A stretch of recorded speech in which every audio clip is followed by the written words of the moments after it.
السلام علیکم۔ مزید ناولز کے لیے ہمارے چینل کو سبسکرائب کر لیں۔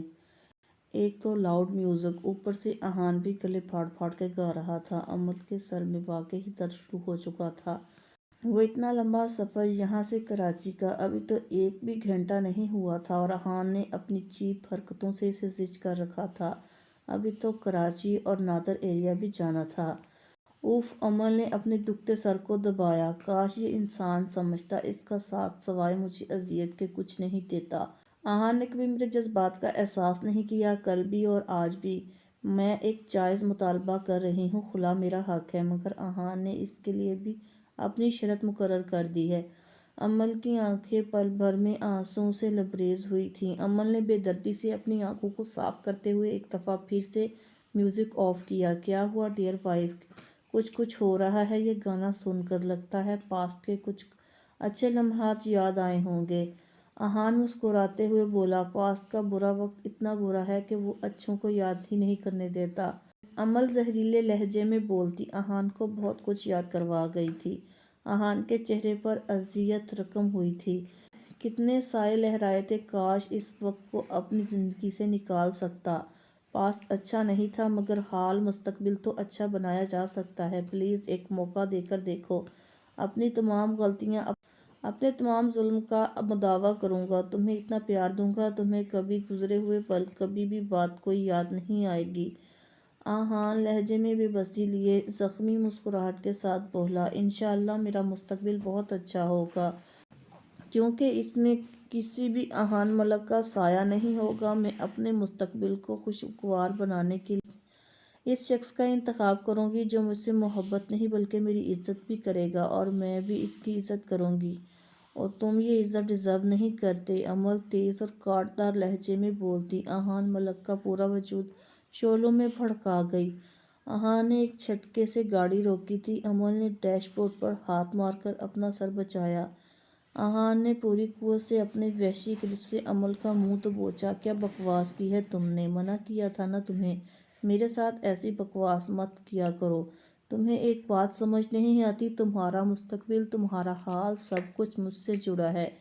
یہاں تک کہ میرے مرنے کے بعد تمہاری قبر بھی احان ملک کی قبر کے ساتھ ہوگی، احان ملک کی بیوی کے طور پر۔ انگلیوں کا دباؤ امل کے گالوں پر بڑھاتے ہوئے گھرا کر بولا۔ امل نے پوری قوت سے احان کا ہاتھ جھٹکا، تم کبھی نہیں بدل سکتے احان، کبھی نہیں۔ میں وہ پرانی امل نہیں ہوں جو تمہارے ہر ظلم خاموشی سے برداشت کرتی تھی۔ مجھ پر ہاتھ اٹھانے کی ہمت بھی مت کرنا ورنہ جان لے لوں گی تمہاری۔ امل گھراتے ہوئے بولی، وہ تو تم ویسے ہی لے لیتی ہو اس طرح کی باتیں کر کے، اچھا ہے ایک ہی دفعہ لے لو، یوں پل پل لفظوں کی مار نہ مارو۔ احان بے بسی سے آنکھوں میں آئی نمی لیے بولا۔ امل نے غصے سے رخ پھیرتے ہوئے دوسری طرف منہ کر لیا۔ احان خود پر قابو پاتا کافی دیر تک لب کاٹتا بیٹھا رہا۔ احان نے خود پر قابو پاتے ہوئے گاڑی سٹارٹ کی۔ گاڑی میں بالکل خاموشی چھا چکی تھی۔ احان نے دوبارہ کوئی بات نہیں کی۔ احان نے پوری توجہ و سنجیدگی سے ڈرائیور پر مسکور کر رکھی اور سپاٹ اور سیریس انداز میں پچھلے 2 گھنٹوں سے ڈرائیونگ کر رہا تھا۔ اس دوران احان نے امل کو ایک نظر بھی نہیں دیکھا تھا۔ احان نے ذرا سی نظر امل پر ڈالی جو سیٹ سے ٹیک لگائے آنکھیں بند کیے بیٹھی تھی۔ یہ جاگ رہی ہے یا سو رہی ہے؟ احان نے امل کو دیکھتے ہوئے سوچا۔ احان نے آہستگی سے گاڑی ایک جگہ پارک کی اور جھک کر امل کو دیکھا جو گہری نیند سو رہی تھی۔ چہرے کے اطراف میں کچھ لٹیں بکھری ہوئی تھیں۔ احان نے نرمی سے وہ لٹیں پیچھے کی اور جھک کر بہت احتیاط اور نرمی سے اس کے ماتھے پر اپنے دہتے لب رکھے۔ احان نے بہت اختیار اور نرمی سے بوسہ دیا۔ دل میں ڈر تھا کہیں اٹھ گئی تو پھر کاٹ کھانے کو دوڑے گی اس کی جنگلی بلی۔ وہ مسکرا کر احان سوچ کر مسکرایا۔ احان کافی دیر تک اس کے خوبصورت چہرے کے ایک ایک نشق کو بغور دیکھتا رہا، صدیوں کی اپنی آنکھوں کی پیاس بجھاتا رہا جو بجھ ہی نہیں رہی تھی۔ جانے کتنے لمحے گزرے تھے، احان اسے محویت سے دیکھ رہا تھا۔ احان نے سیٹ سے ٹیک لگائی، امل کے سر کو نرمی سے اپنے کندھے پر رکھا اور احتیاط سے اپنے بازو کو امل کے گرد لپیٹتا آنکھیں بند کیے خود کو پرسکون کرنے لگا۔ احان کی آنکھوں سے نکلتا ہوا ایک آنسو امل کے بالوں میں جذب ہوا تھا۔ احان بہت جلد سکون کے ساتھ ساتھ نیند کی وادیوں میں اتر گیا۔ جانے کتنے برسوں بعد احان کو یہ نیند میسر ہوئی تھی، کیونکہ اس کے دل کا سکون، اس کے روح کا قرار اس کے پاس جو تھی۔ بدتمیز انسان کہہ رہا تھا، میں سالوں سے سویا نہیں، مجھے نیند نہیں آتی۔ جھوٹا انسان کتنی گہری نیند میں ہے، کتنے مزے سے سو رہا ہے۔ امل غصے سے بڑبڑائی۔ احان اس بار امل نہایت ہی اونچے احان کے کان میں چلائی اور اپنی کوہنی احان کے پہلو میں رسید دی۔ احان ہڑبڑاتا ہوا اٹھا۔ احان کی آنکھیں بے تحاشا سرخ تھیں۔ ایک پل کے لیے تو احان کو سمجھ نہیں آیا کہ کیا ہوا ہے۔ دوسرے ہی پل اپنے پاس امل کو دیکھ کر جیسے بے یقین ہوا تھا، اگلے ہی پل وہ امل کا چہرہ اپنے دونوں ہاتھوں میں تھامتا اس کے ہونٹوں پر جھکا اور شدت سے اس کے ہونٹوں کو اپنی مضبوط گرفت میں لیا۔ آنکھیں بند کیے اپنی پیاس بجھانے لگا۔ امل نے احان کے سینے پر مکے برسائے، مگر احان اس کے رد عمل کی پرواہ کیے بغیر اپنا جنون اس کے ہونٹوں پر اتار رہا تھا۔ تکلیف کی وجہ سے امل کی آنکھوں میں آنسو بہنا شروع ہو گئے اور امل نے اپنی مذمت بھی ترک کر دی۔ امل کے وجود میں کپکپاہٹ محسوس کرکے احان پیچھے ہوا۔ امل سیٹ سے ٹیک لگائے اپنے نڈھال وجود کو سنبھال رہی تھی۔ احان امل ہی کو دیکھ رہا تھا جس کی آنکھوں سے آنسو روانگی سے بہہ رہے تھے۔ احان نے لب کاٹتے ہوئے خود کو کونسا۔ وہ نیند سے اٹھا تھا، اسے کچھ یاد نہیں تھا، بس اپنے سامنے امل کو دیکھا تو خود پر قابو نہیں رکھ سکا۔ وہ جانتا تھا اس نے کچھ زیادہ ہی شدت سے اس کے ہونٹوں پر دکھائی ہے۔ وہ کیا کرتا، وہ دیوانہ تھا ان ہونٹوں کا۔ امل اپنے آنسو صاف کرتی۔ اس نے ایک پل احان کو غصے سے دیکھا، دوسرے ہی پل وہ گاڑی کا دروازہ کھولتی باہر نکل گئی۔ احان امل کو گاڑی سے باہر نکلتا دیکھ کر احان نے بھی اپنی طرف کا دروازہ کھول کر تیزی سے امل کے پیچھے بھاگا۔ امل کہاں جا رہی ہو؟ تم گاڑی میں بیٹھو۔ احان امل کی کلائی پکڑتا ہوا بولا، مجھے تمہارے ساتھ کہیں نہیں جانا، میں اکیلی چلی جاؤں گی۔ امل غصے سے چیخی، امل کیا بچپنا ہے، رات کا ٹائم ہے، تم اکیلی کیسے جاؤ گی؟ گاڑی میں بیٹھو۔ احان تہمت سے بولا، احان میں تمہارے ساتھ کہیں نہیں جاؤں گی، مجھے تمہاری کوئی شرط نہیں ماننی، میں واپس اسلام آباد جا رہی ہوں۔ امل غصے سے احان کو دیکھتے ہوئے آگے بڑھی۔ امل آئی ایم سوری یار، میں اپنے آپ میں نہیں تھا، مجھے کچھ سمجھ نہیں آیا، بس تمہیں دیکھا تو مجھے لگا جیسے ہمارے درمیان کچھ بھی نہیں ہو۔ تم میری پہلے والی امل ہو، میں خود پر قابو نہیں رکھ سکا اور تم پر اپنی شدت نچھاور کر دی۔ احان نے بے بسی سے بولتے ہوئے امل کو کندھوں سے تھام کر خود کے مقابل کیا۔ یہی تو مسئلہ ہے آپ کا مسٹر احان، آپ کو یاد ہی نہیں آپ نے میرے ساتھ کیا کیا کیا۔ یاد ہوتا تو یوں میرے سامنے تن کے نہ کھڑے ہوتے اور میرے جائز مطالبے پر اپنی بیہودہ شرائط نہ رکھتے۔ امل احان کے ہاتھوں کو جھٹکتے ہوئے نفرت سے بولی، نہیں امل، تم غلط کہہ رہی ہو، میں سب کچھ بھول گیا ہوں۔ پچھلے 4 سالوں سے جس اذیت سے میں گزر رہا ہوں وہ صرف میرے علاوہ میرا رب جانتا ہے۔ ہر پل میں نے خدا سے اپنے ظلم کی معافی مانگی ہے، راتوں کو کتنی دیر سجدے میں صرف اپنے ہر عمل، ہر ظلم کی معافی مانگی ہے، تمہیں مانگا ہے، لیکن اب تمہاری آنکھوں میں نفرت دیکھتا ہوں تو سوچتا ہوں کاش ان 4 سالوں میں تمہیں بھولنے کی دعا کرتا تو آج تمہاری آنکھوں کی نفرت سے مجھے فرق نہیں پڑتا۔ تم مجھے چھوڑنے کی خواہش کرتی تو میں تمہیں فوراً چھوڑ دیتا۔ میں کیا کروں، تمہیں چھوڑنے کا حوصلہ نہیں پیدا کر پا رہا خود میں، ورنہ احان ملک اپنے سر دھڑ کی بازی لگا کر تمہاری یہ خواہش پوری کر دیتا۔ احان بولتے بولتے رکا اور رخ موڑ کر اپنی آنکھوں کی نمی کو صاف کرنے لگا۔ وہ نہیں چاہتا تھا کہ امل اس کی آنکھوں میں آنسو دیکھے۔ وہ جانتا تھا سب بولنے کا کوئی فائدہ نہیں، پتھر سے سر پھوڑنے کے برابر ہے۔ امل کو پتھر بھی تو اس نے خود ہی بنایا تھا۔ اب چلو گاڑی میں بیٹھو، یوں سڑک پر تماشا نہ کرو، اچھا نہیں لگتا، 1-2 دن کی بات ہے، پھر احان ملک سے تمہاری جان ہمیشہ ہمیشہ کے لیے چھوٹ جائے گی۔ احان امل کو کچھ پل گھورتی رہی، پھر خاموشی سے گاڑی میں جا کر بیٹھی۔ احان گہری سانس فضا میں چھوڑتا خدا کا شکر ادا کرتا گاڑی کی طرف بڑھا۔ احان خاموشی سے ڈرائیونگ کر رہا تھا، امل خاموشی سے گاڑی میں بیٹھی تھی۔ احان نے 1-2 دفعہ امل سے بات کرنے کی کوشش کی، مگر امل نے اس کی بات کا کوئی جواب نہیں دیا۔ احان نے لب کھینچتے ہوئے ڈرائیونگ کرنے لگا۔ احان گھڑی میں ٹائم دیکھا تو 10 بج رہے تھے، وہ لوگ 5 بجے نکلے تھے، ابھی بھی 6-7 گھنٹے کا سفر باقی تھا۔ گاڑی ایک جھٹکے سے رکی۔ گاڑی کو کیا ہوا ہے، احان نے سوچتے ہوئے ہی گاڑی دوبارہ سٹارٹ کی، مگر گاڑی سٹارٹ نہیں ہوئی۔ امل نے احان کو گھور کر دیکھا، مجھے کیا گھور رہی ہو، اس میں بھی میرا قصور ہے، گاڑی نہیں چل رہی۔ احان امل کے گھورنے پر چڑ کر بولا، گاڑی سے اتر کر گاڑی کو چیک کرنے لگا۔ احان دوبارہ سے ڈرائیونگ سیٹ پر بیٹھا، گاڑی سٹارٹ کی، مگر گاڑی نے چلنے سے صاف انکار کر دیا۔ امل گاڑی تو سٹارٹ نہیں ہو رہی، رات کافی ہو رہی ہے، گاڑی میں بیٹھنا بالکل سیف نہیں، پاس ہی ایک ہوٹل ہے، ہمیں یہاں سٹے کرنا چاہیے۔